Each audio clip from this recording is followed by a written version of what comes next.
Brought to you by American Pistachios. Snack like a champion.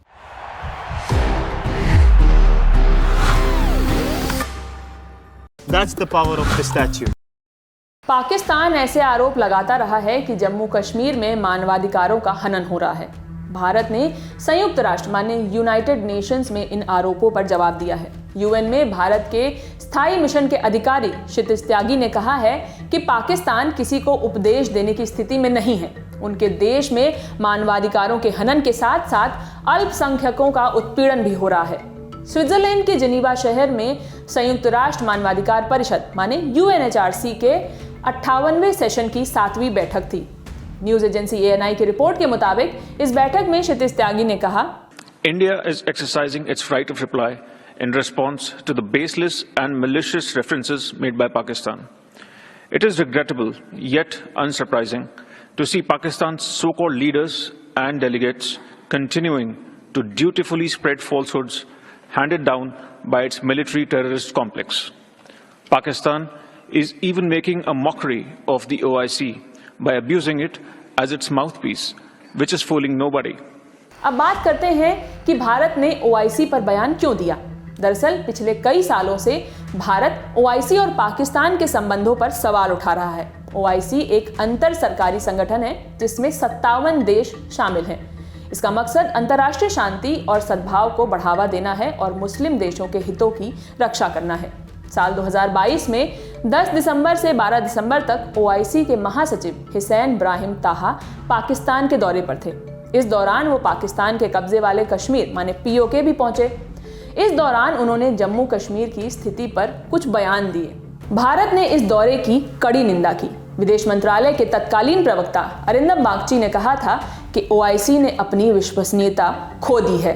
उनको जम्मू कश्मीर से जुड़े मामलों पर विचार विमर्श करने का कोई अधिकार नहीं है। बागची ने इब्राहिम को पाकिस्तान का मुखपत्र बताया था और कहा था कि उनको पाकिस्तानी एजेंडा का प्रचार नहीं करना चाहिए।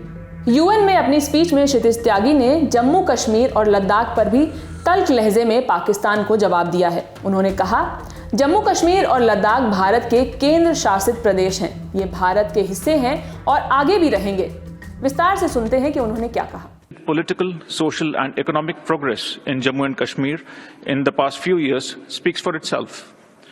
These successes are a testament to the people's trust in the government's commitment to bring normalcy to a region scarred by decades of Pakistan-sponsored cross-border terrorism. Third, as a country where human rights abuses, persecution of minorities and systematic erosion of democratic values constitute state policies and which brazenly harbors UN-sanctioned terrorists, Pakistan is in no position to lecture anyone. Instead of its unhealthy obsession with India, Pakistan should focus on providing actual governance and justice to its own people. Mr. President, it is unfortunate that this Council's time continues to be wasted by a failed state, which thrives on instability and survives on international handouts. Its rhetoric reeks of hypocrisy, its actions of inhumanity, and its governance of incompetence. India remains focused on democracy, progress, and ensuring dignity for its people, values that Pakistan would do well to learn from.